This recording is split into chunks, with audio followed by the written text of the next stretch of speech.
Nah,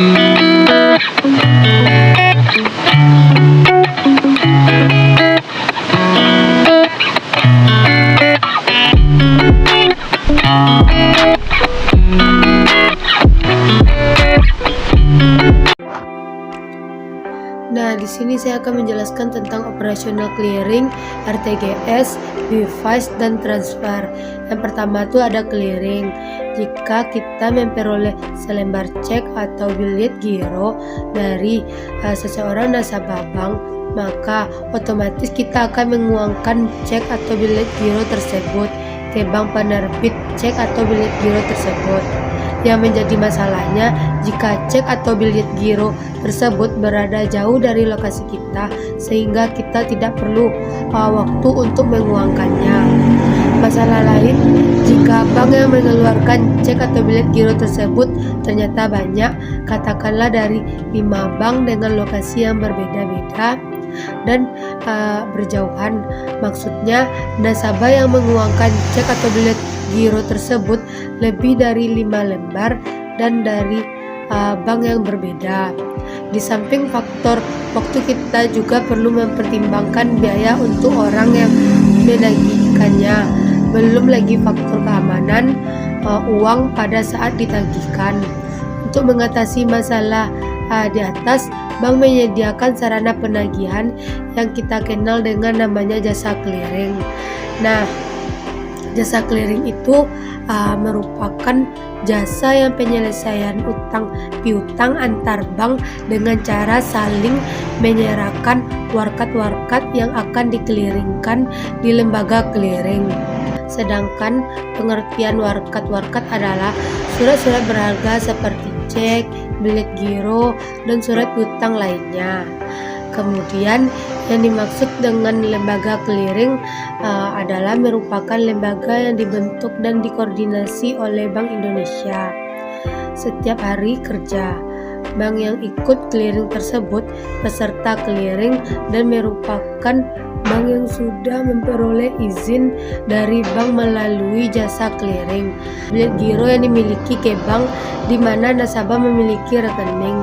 Kemudian jika bank menganggap memenuhi syarat, maka bank akan melakukan clearing ke Bank Indonesia pada hari itu juga atau pada waktu clearing tersebut.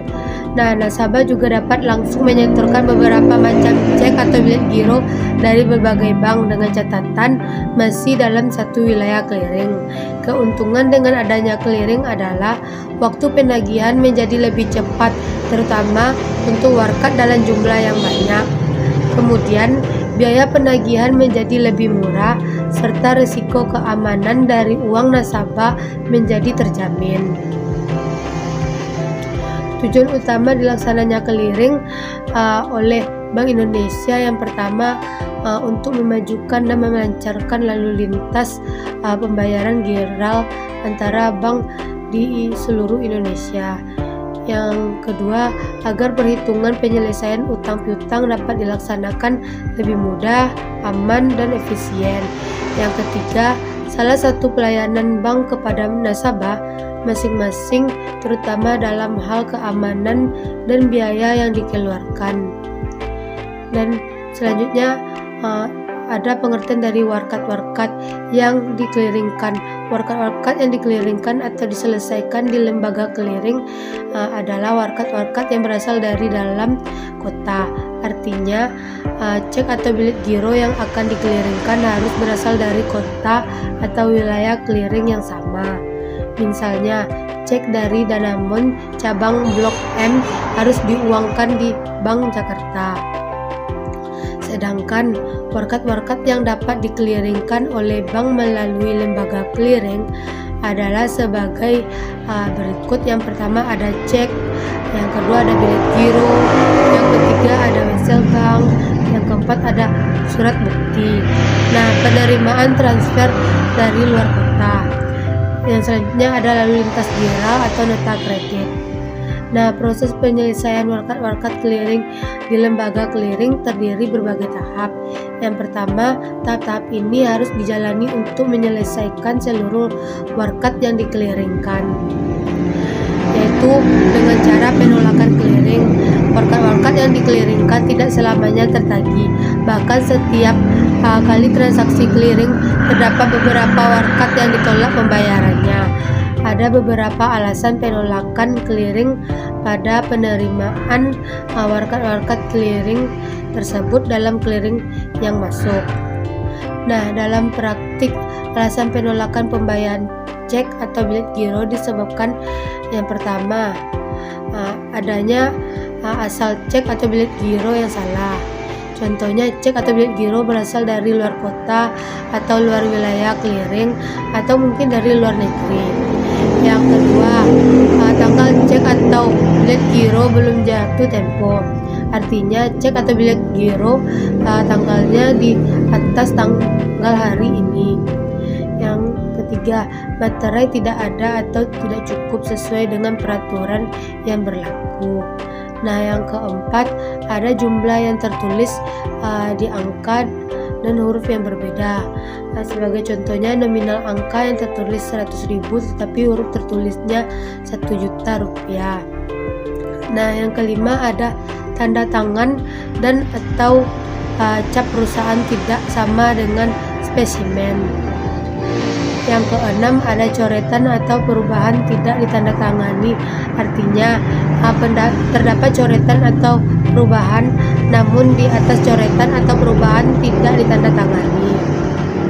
Yang ketujuh, ada cek atau bilet giro sudah kadaluarsa. Artinya cek atau bilet giro melewati waktu atau umur cek 70 hari tanggal penulisan cek. Yang kedelapan, ada resi. Artinya resi yang belum kembali. Artinya nasabah yang belum mengirim resi atau bukti penerimaan cek atau bilet giro ke bank bahwa nasabah sudah menerima buku cek atau bilet giro tersebut. Selanjutnya, ada endorsement cek tidak benar. Artinya pemindah tanganan antara nasabah dalam cek tidak benar atau tidak memenuhi syarat. Yang selanjutnya, ada rekening, yaitu sudah ditutup. Nasabah memiliki cek atau bilet giro yang dikeliringkan ternyata sudah menutup rekeningnya. Selanjutnya, ada dibatalkan penarikannya. Artinya si pemberi cek atau bilet giro dengan suatu alasan tertentu membatalkan cek yang diberikan dan melaporkan ke bank di mana rekening berada. Rekening diblokir oleh pihak berkewajiban. Artinya rekening nasabah yang mengeluarkan cek atau bilet giro karena sesuatu hal yang diblokir oleh pihak yang berkewajiban. Nah, selanjutnya ada perhitungan clearing dilakukan setiap hari untuk mengetahui apakah bank tersebut menang clearing atau sebaliknya dalam clearing. Bagi bank yang menang clearing, artinya jumlah tagihan warkat clearingnya melebihi pembayaran. Nah, warkat clearingnya sehingga terdapat saldo kemenangan. Sebaliknya, bagi bank yang kalah clearing, justru pembayaran warkat clearingnya lebih besar dari penerimaan warkat clearing sebelumnya.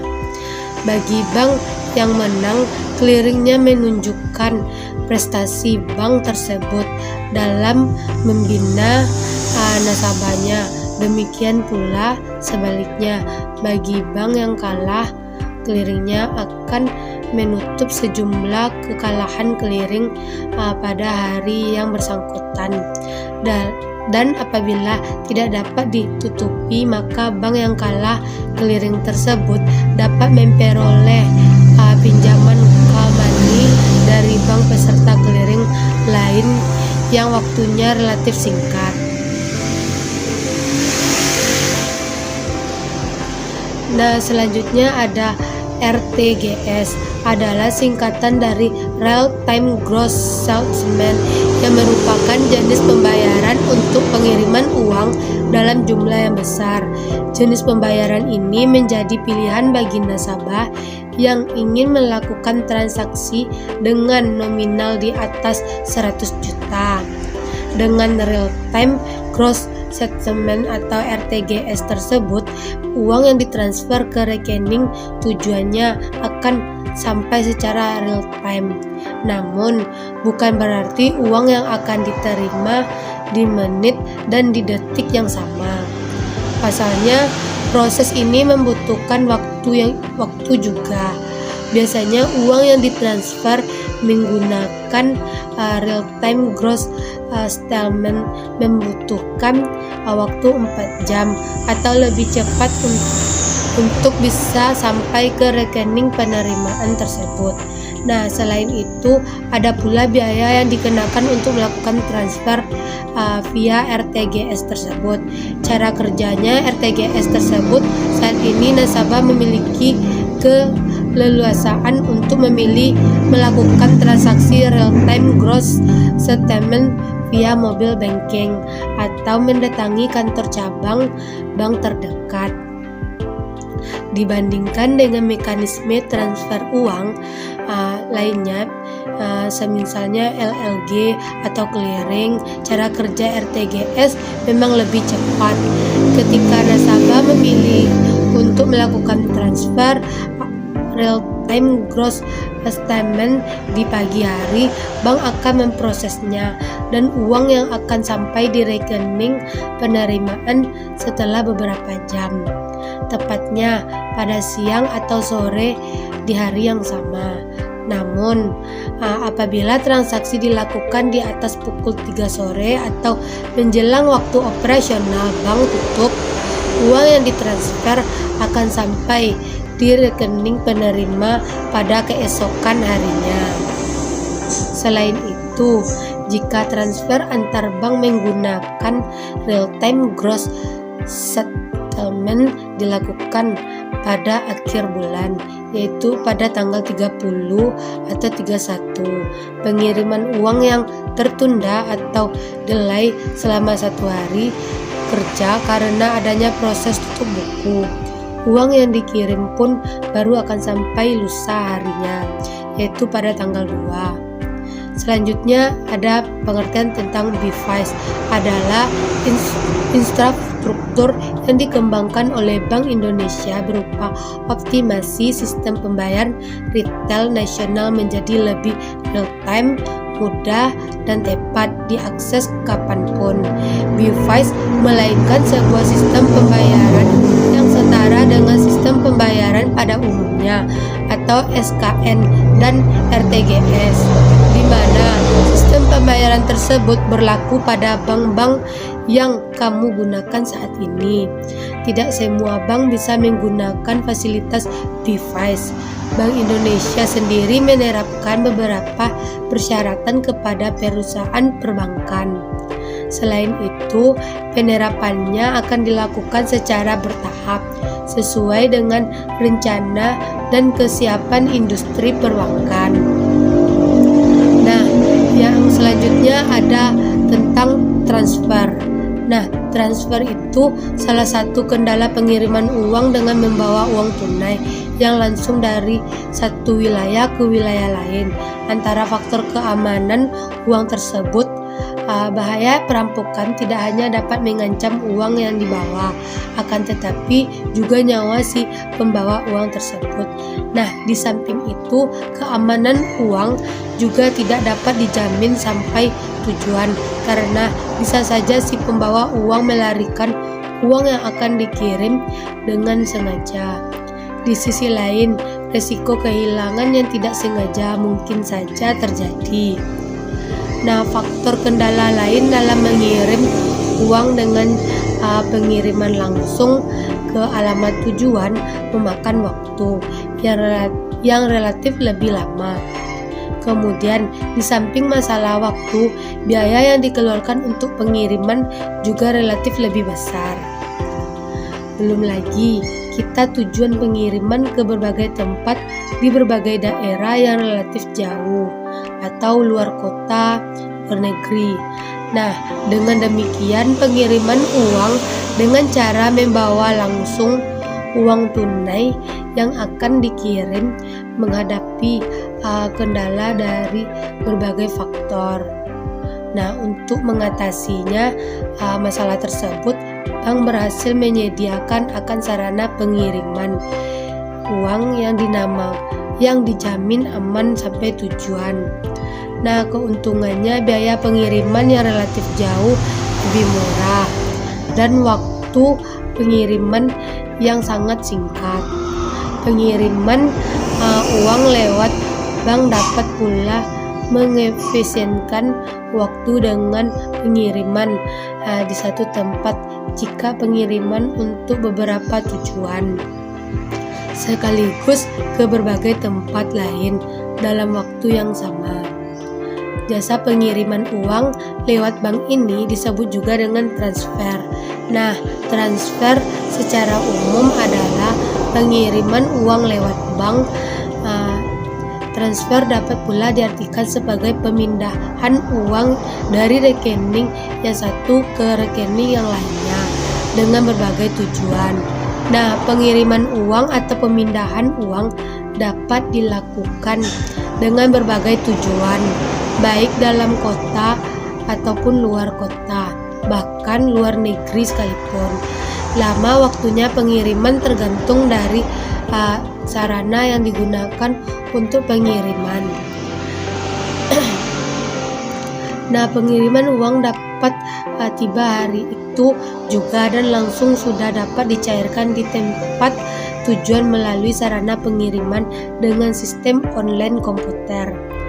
Pada masa lalu, pengiriman uang dapat dilakukan lewat surat, telex, faksimiles, atau telepon. Nah, pengiriman uang dalam suatu kota maksudnya adalah pengiriman uang dari bank yang satu ke bank yang lain, tetapi masih dalam satu wilayah. Selanjutnya ada keuntungan transfer. Pengiriman uang atau pemindahan uang lewat bank melalui jasa transfer sangat banyak memberikan keuntungan, baik bagi bank maupun nasabah. Oleh karena itu, tidak mengherankan jasa pengiriman uang lewat bank semakin dikenal di berbagai lapisan masyarakat. Nah, berikut ini ada beberapa keuntungan yang dimaksud. Yang pertama ada keuntungan bagi nasabah, yaitu sebagai biaya pengiriman uang yang relatif sangat murah jika dibandingkan dengan cara lain, seperti lewat kantor pos atau sarana pengiriman lainnya. Bahkan untuk bank tersebut kadang-kadang gratis, terutama untuk nasabah bank yang bersangkutan. Yang selanjutnya ada uang yang dikirim dijamin aman sampai tujuan, sekalipun belum sempat diambil uangnya. Tetap mengedap di rekening bank yang dikirim dan tidak dapat diuangkan orang lain selain yang punya rekening tersebut.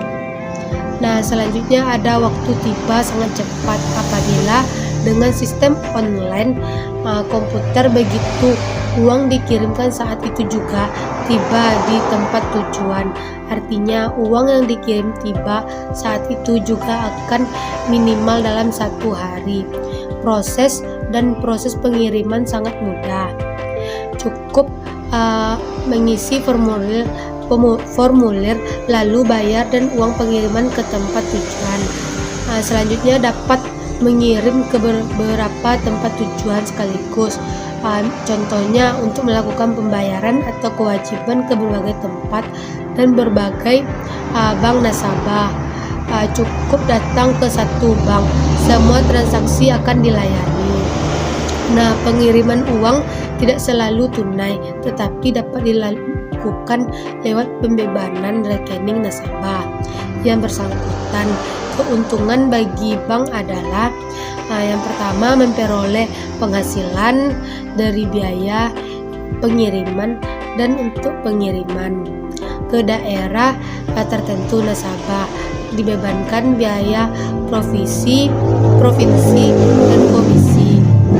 Nah, selanjutnya ada memperoleh dana cash dari uang yang dikirimkan dan dana yang mengedap selama pengiriman atau selama uang hasil dikirimkan belum ditarik atau dicairkan nasabah penerima, merupakan bentuk pelayanan yang diberikan kepada nasabah sehingga nasabah merasa terbantu dan merasa dihargai oleh bank.